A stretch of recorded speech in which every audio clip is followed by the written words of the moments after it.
Bonjour à tous. Bonjour, Bonjour. bonjour. Bienvenue dans ce live, Chance en coulisses, donc avec Romain. Donc je me présente déjà rapidement, je m'appelle Simon. Je suis talent advisor chez Chance, donc si vous prenez rendez-vous pour vous renseigner, vous tomberez peut-être sur moi.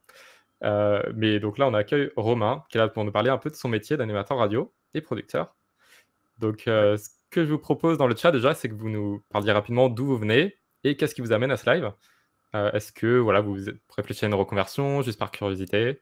Voilà, n'hésitez pas à nous parler de tout ça et s'il y a des questions, posez-les dans le chat et je les intégrerai dans la discussion, bien sûr. Bon, déjà, Romain, merci beaucoup d'être là, C'est ça fait moi. plaisir. Merci de me recevoir. Super. Et ce que je te propose, c'est que tu commences par nous expliquer un petit peu, bah, qu'est-ce qui t'a amené, animateur radio? Comment tu t'es retrouvé, dans ce métier? Tu sais, il y a beaucoup de paramètres qui font qu'à un moment donné, tu te dis qu'est-ce que je vais faire dans ma vie. En plus, on est en pleine. Enfin, en ce moment, c'est le bac. Il y a beaucoup de gens qui passent des examens et tout. Donc, c'est vrai que Ouais. c'est assez particulier comme moment.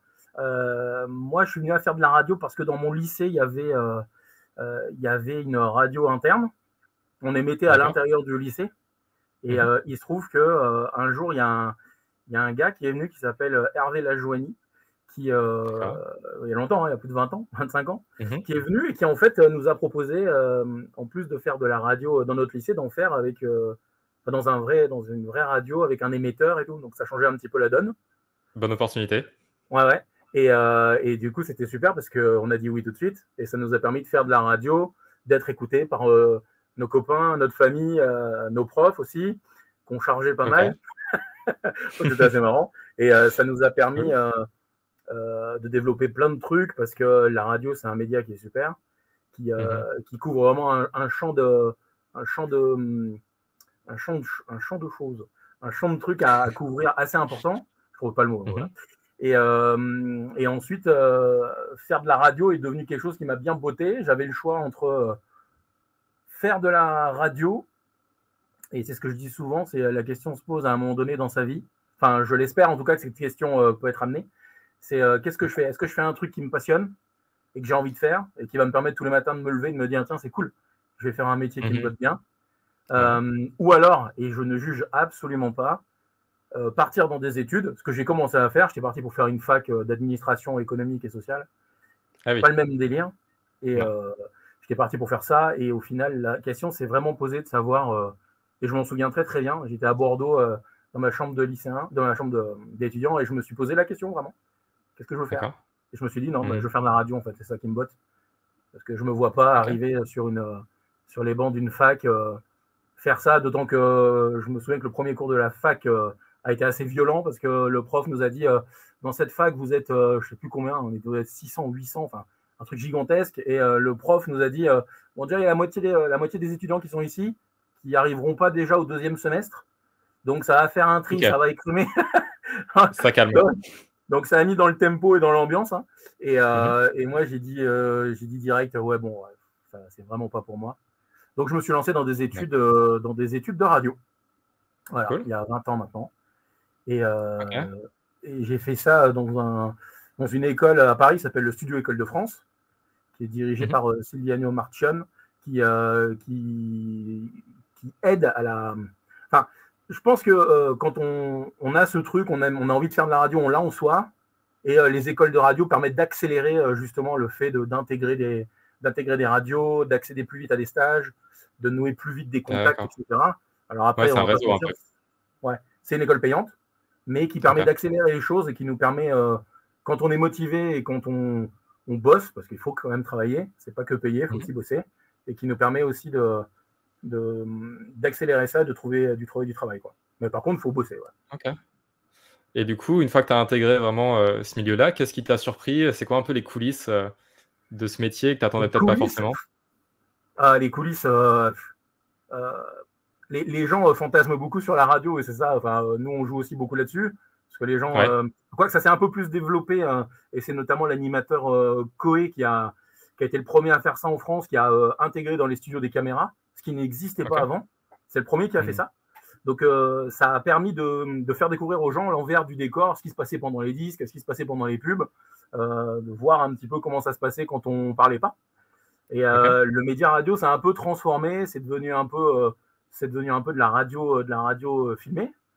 Et, et c'est quelque chose qui est assez cool parce que nous, on est resté sur des radios. Alors, moi, je suis sur une antenne régionale qui est située en Bourgogne, enfin, et à Dijon, plus précisément. Et nous, on n'a pas de caméra. Donc, c'est quand même un truc qui est assez particulier parce que moi, quand je parle pas, du coup, personne ne sait ce que je fais. Donc, c'est pratique parce qu'il y a YouTube, il y a Netflix, il y a Amazon Prime Video, il y a... Évidemment, je plaisante. Ok, donc tu as des temps de break un petit peu. Mais non, c'est pas vrai, on a plein de trucs à faire pendant notre émission, donc non, c'est pas vrai. On fait pas que regarder des films. Ça ressemble à quoi ta journée type? Ma journée type, alors je me lève tôt parce que j'ai un enfant qui se lève tôt. Voilà.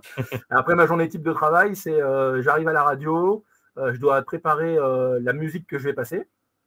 Donc, je prépare mon programme avec une programmation musicale qui est bien définie, avec des éléments à passer dans un certain ordre. J'interviens à des endroits bien définis. Je fais des enchaînements, j'essaie de voir un petit peu quel jingle va bien avec quelle chanson pour faire quelque chose d'assez joli à l'antenne, parce que c'est important, il faut que ça soit joli. Oui. Parce que c'est bien de mettre des jingles et des chansons, mais si ça sonne faux, si ça sonne mal, bah, c'est pas terrible. Et après, moi, mon travail aussi en parallèle de ça, c'est de faire la promotion de la marque Europe 2, où je travaille, et de sortir la marque et de faire en sorte que les gens qui ne connaissent pas forcément viennent écouter mon antenne et la radio en général et écouter Europe 2. Ça, c'est notre travail. Et aussi, en parallèle aussi, troisième point, c'est de trouver des cadeaux à offrir à nos auditeurs. Parce qu'on offre des cadeaux. Intéressant. Intéressant, hein. Et ça ressemble à quoi de chercher ces cadeaux? C'est beaucoup de personnes que tu contactes concrètement ça. Oui, après on a des partenaires avec qui on travaille de façon régulière, qui nous permettent de monter des opérations. Et après, c'est de découvrir d'autres partenaires, de leur permettre de communiquer sur notre antenne en échange on appelle ça de l'échange marchandises, mais en échange de dotations pour qu'ils puissent faire la promotion de leur marque en général sur notre antenne. Ah, super.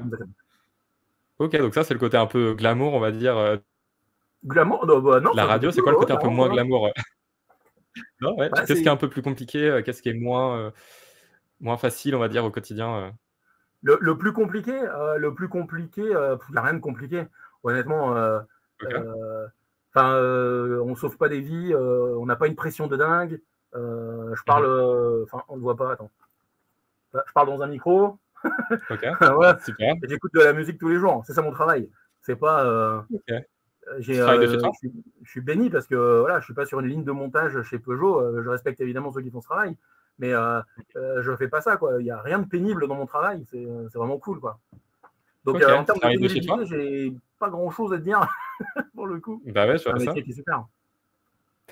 Tu travailles de chez toi? Je vois que tu as un setup à côté de toi, du coup. Ah non, là, je suis dans mon studio, là. T'es dans ton studio, ok. Ah non, là, je suis dans mon studio de radio. Je suis dans mon studio. Ok, je vois. Super. C'est Europe 2, là, pour ceux qui... Voilà. C'est le studio. Bon, là, j'ai éteint juste un écran. Il y a les écrans pubs, là, qui sont là. Et non, c'est la console avec laquelle je fais mon émission l'après-midi, etc. Après, il y a plein d'appareils à côté, là-bas. Mais non, je suis pas chez moi. Non, je suis encore au boulot. T'as vu ça un peu? 17h44, encore au taf, hein? Incroyable. Je vois qu'il y a une question dans le chat de Océane qui demande quelle est la part de recherche en amont dans ton métier? Dois-tu préparer des chroniques, des interviews? C'est une bonne question. La part des recherches. Alors, en amont, en fait, on a des interventions qu'on doit faire parce qu'on doit vendre des opérations antennes. Donc, les partenariats avec les partenaires et les partenariats qu'on monte avec mon responsable promo, il faut évidemment en parler sur l'antenne. Donc, ça fait partie du boulot. Il y a une certaine façon de les amener et d'en parler à notre auditeur cible qui écoute Europe 2, parce qu'on ne parle pas à des jeunes comme on parle à des gens qui ont la trentaine, comme des gens qui ont 50 ans. Et puis, donc, je dois préparer ces interventions-là. Et puis après, on fait ce qu'on appelle des micros d'humeur. C'est un peu en fonction... là, évidemment, je parle du bac. Il a pas mal plu sur la Bourgogne hier soir, j'en ai parlé, il y a des orages. Voilà. Dans mon émission, j'ai des pastilles météo que je dois faire. Le truc, c'est j'ai des choses qui sont déjà prêtes et que je prépare avant mon émission. Et après, pendant mon émission, évidemment, ça évolue en fonction de l'actu, de ce qui se passe. Je traîne toujours sur les réseaux sociaux, évidemment. Ça me permet de voir ce qui se passe et de l'intégrer dans mon émission s'il y a besoin. Et après, des informations en lien avec la musique que je passe, les groupes qu'on a qui vont peut-être passer par la Bourgogne et peut-être en concert par chez nous, etc. D'accord, super. Donc, et pour répondre à ta question, les interviews, ça arrive, mais c'est quand même plus dédié à mon journaliste qui fait ça. Et des D'accord. interviews. Après, il arrive qu'on fasse ce qu'on appelle des délocalisations de notre émission. Et on fait Mhm. l'émission en extérieur. Et là, on a des invités, des artistes. Et donc, on prépare des interviews qu'on fait en direct avec les artistes. Et ça, c'est cool à faire. Bah, j'imagine, ouais.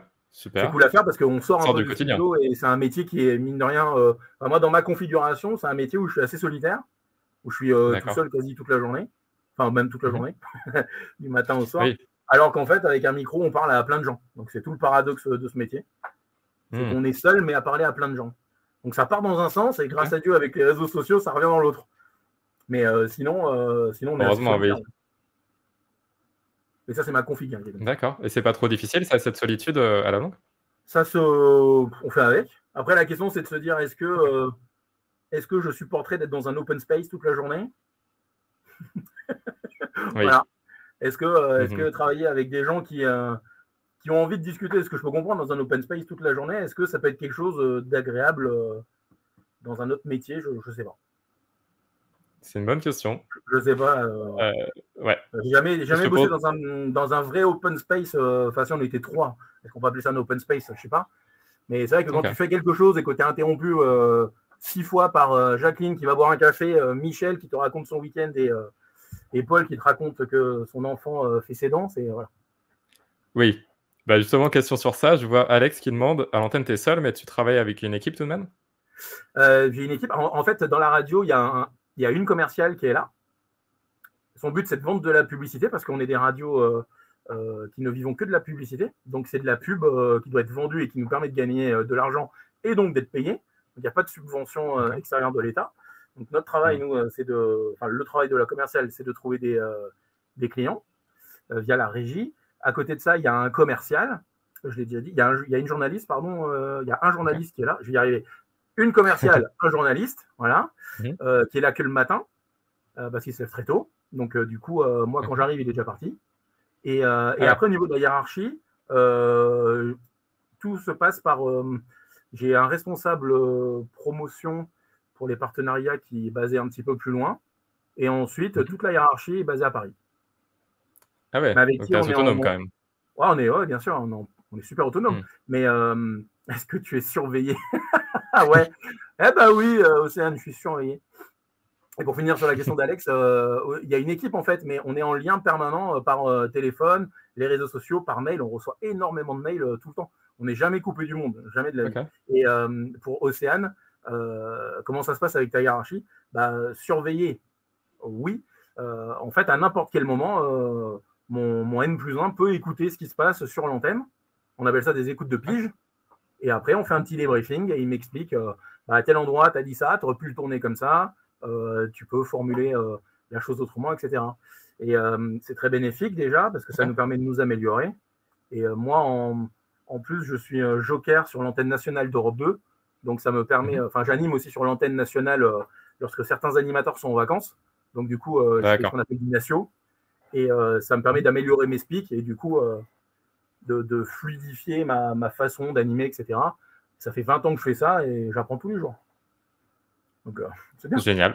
Bah ouais, Génial, cool. génial. Bah, petite question sur le sens. Je sais pas si tu sais, nous, à Chance, on perçoit le sens comme 4 piliers. Déjà, il y Ouais. a le métier, bien sûr, donc les actions quotidiennes que tu vas faire. Tu as aussi la finalité. Qu'est-ce qui te motive là-dedans? Comment tu te sens utile? Il y a l'environnement de travail. Est-ce que tu travailles chez toi? Est-ce que tu travailles avec une grande équipe? Tout ça. Et puis les impératifs personnels, donc le salaire, les horaires, la situation géographique. Comment tu te sens aligné par rapport à tous ces piliers? Alors, redis-moi les piliers dans l'ordre et je vais répondre pilier par pilier, c'est Alors, plus simple. le métier, les actions Métier, quotidiennes.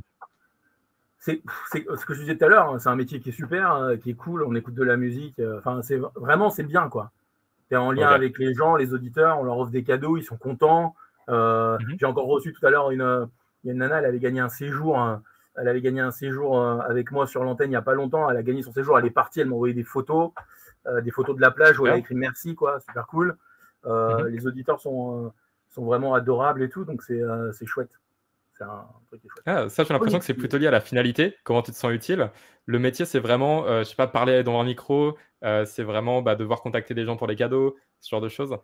ah, l'utilité de ce métier, c'est que on est là les gens nous connaissent, mais vraiment, sans vraiment nous connaître, entre guillemets. Donc, on est là, on est présent, on est une voix dans leur quotidien, on est une voix dans leur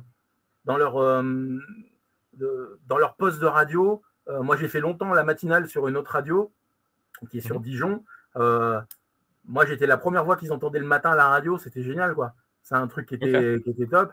Moi, je prenais l'antenne à 6h, sauf que j'étais réveillé depuis 3h30 du matin. J'avais déjà balayé toute l'actualité et tout. Et quand j'arrivais, j'étais frais comme un gardon. Et les autres auditeurs qui m'écoutaient, ils avaient la tête dans le pâté. Et eux, ils se réveillaient à peine. Donc, c'était génial. Et la sensation de se dire qu'en fait, tu es le premier qu'ils entendent, c'est un truc qui est super. Donc, à une échelle locale ou régionale, c'est super. Et quand tu arrives sur une échelle nationale, c'est absolument dingue. C'est-à-dire que les gens se réveillent et tu es le premier qu'ils entendent avant même leur patron et tout. C'est quand même cool, quoi. Bah, carrément. Donc, je vois qu'il y a une question d'Alex, donc je vais interrompre un petit peu ça pour te demander quelles compétences indispensables tu dirais qu'il faut pour faire ce métier? Des compétences, savoir se remettre en question, être humble, aimer ce qu'on fait et se dire que rien n'est acquis. Ok. Tu vas ton apprentissage. Rien n'est acquis, c'est un métier. Voilà. Après, on est. Je ne sais même pas combien on est d'animateurs radio en France. Je ne me suis jamais trop posé la question, quoi. Mais je sais qu'il y a beaucoup de gens qui ont envie de faire ce métier. Et je peux comprendre, les écoles de radio forment à ces métiers-là. J'ose espérer que tout le monde arrive à trouver du travail. Maintenant, est-ce que c'est le cas? Je ne sais pas. J'espère qu'il n'y a pas trop de personnes qui sont un peu dégoûtées de ne pas avoir trouvé et tout. Mais maintenant, aujourd'hui, tu peux faire de la radio de chez toi avec vraiment peu de matériel pour faire une web radio, pour faire des podcasts aussi, qui est vraiment quelque chose en devenir. Et c'est vraiment cool, quoi. Donc, il y en a vraiment pour tout le monde. Après, des compétences indispensables. Il faut savoir parler, quoi. Savoir caler des intros. Faut se lancer. Faut essayer. Ok. Et au niveau de l'environnement de travail, du coup, comment tu le vis actuellement, ton environnement? Bah écoute, là, j'ai une clim à 19 degrés dans mon studio insonorisé. Je suis plutôt bien. Ok, pas mal. Et ton studio, il est loin de chez toi ou il est juste à côté? Mon studio, je suis à un petit quart d'heure, là, en voiture. Ok, ça va. Ouais, non, c'est cool. Bah, souvent, je le dis à l'antenne, en plus, souvent, quand il commence vraiment à faire chaud et tout, je pense souvent à eux. C'est aux gens qui bossent en extérieur, qui mettent la radio et qui bossent dehors, tu vois, quand ça cogne, qui font du béton ou qui sont en train de faire du bitume brûlant à 70 degrés, ils sont en plein cagnard à 40. Et moi, je suis dans mon studio, tu vois, il fait 19 degrés et je me dis, mais quelle chance j'ai, quoi. Et j'ai l'impression que c'est un métier qui te permet de rester hyper authentique, où tu peux vraiment partager ce genre de choses. Ah ouais, après, moi, comme je suis dans la vie, je suis à la radio, quoi. Et c'est ce qu'on me demande d'être en plus. C'est vraiment, ça fait partie des choses qu'on me demande. C'est d'être authentique et qu'il n'y ait pas de choses. Enfin, que si je discute avec quelqu'un dans la rue ou si je suis dans une soirée et tout, les gens se disent, ah bah t'es pareil qu'à la radio. Bah ouais. Ok, pareil. Génial. Pareil. Ouais, ça c'est quelque chose que beaucoup de personnes recherchent, j'ai l'impression. Ouais, c'est important d'être bien aligné avec tout ça et de pas se jouer un rôle où c'est une fois qu'on a trouvé cet alignement et une fois qu'on a trouvé ce truc-là, c'est vraiment cool. Ça permet vraiment d'être bien avec soi-même et de ne pas sentir de différence et de ne pas enfiler un costume un costume social, je veux dire. Quand tu arrives dans une entreprise, souvent, certains, j'ai des copains, c'est comme ça, quoi. C'est-à-dire qu'ils sont totalement autres, ils mettent leur costard et ils sont complètement quelqu'un d'autre. Et quand je déjeune avec eux le midi, ils sont plus du tout comme je les imagine dans la vie normale quand ils sont en short, basket et t-shirt. C'est clair. Je vois qu'il y a une autre question d'Alex. Comment tu t'es fait une place dans ce métier? À fond. Stage, réseau, comment tu t'es fait ta place? J'ai fait l'école de radio à Paris. Je devais la faire en 2 ans et je l'ai fait qu'en 1 an parce que je n'avais pas l'argent. J'ai été très clair avec la direction. J'ai été très clair, je leur ai dit, moi, je ne peux pas faire 2 ans, quoi. C'est impossible. Financièrement, je ne pourrais pas suivre. Je dis, par contre, si vous m'acceptez en 1 an, je vais essayer d'être le plus efficace possible et je vais tout faire pour trouver du boulot. Donc, le matin, c'était cours. L'après-midi, c'était stage. Et ça a été très intense pendant 1 an. Très, très intense. Mais ensuite, j'ai envoyé des maquettes partout de ce que je faisais. J'avais décroché un premier job où je ne me sentais pas forcément à l'aise. Même si c'était cool, mais je ne me sentais pas à l'aise. Donc, du coup, j'ai réussi j'ai envoyé d'autres maquettes. La radio était très, très cool. C'était Totem. à Rodez, dans OK. l'Aveyron. Et je Mmh. passe le bonjour à David Martin, qui est encore coordinateur d'antenne là-bas. Super. Et qui m'a dit le deuxième mois, j'avais un CDD de 2 mois, et le deuxième mois, en fonction de ce que ça donnait à l'antenne, soit je restais, soit je partais. Et il m'a dit écoute, à la fin du premier mois, il m'a dit ça colle pas. Et même moi, je me sentais pas forcément très très bien. Et il m'a dit reste encore un mois, fais des maquettes, envoie tes maquettes, ce qui va te permettre, je l'espère, de trouver du travail. Et ça a été le cas. J'ai envoyé plein de maquettes. Super. Des maquettes, en fait, c'est une simulation d'émission de radio. Voilà. Des maquettes et des fiches de ce que je faisais. Et j'ai fait pas mal de déplacements, dont un qui avait été assez folklorique parce qu'il a fallu que je parte de Rodez jusqu'à Orléans. Tout ça en train avec je ne sais pas combien de changements, c'était l'enfer. Je crois que j'ai mis 12 heures pour aller à Orléans. Aller-retour, évidemment. Et du coup, j'ai réussi à décrocher un boulot en revenant. J'ai décroché un job ici sur Europe 2 à Dijon. Donc, il faut. Pour finir, l'école de radio que j'ai fait permet de faire du réseau. C'est un milieu qui est hyper petit, même si on est quelques-uns. C'est un réseau qu'il faut entretenir parce que ça bouge beaucoup et qu'il faut constamment améliorer, mettre à jour, ne pas se faire oublier parce qu'on ne sait pas de quoi demain sera fait. Donc, il faut toujours être en éveil et en veille tout court même. Oui. Petite formation. Eh ben, merci pour tous ces conseils. Je pense que c'est une super conclusion, donc c'est parfait.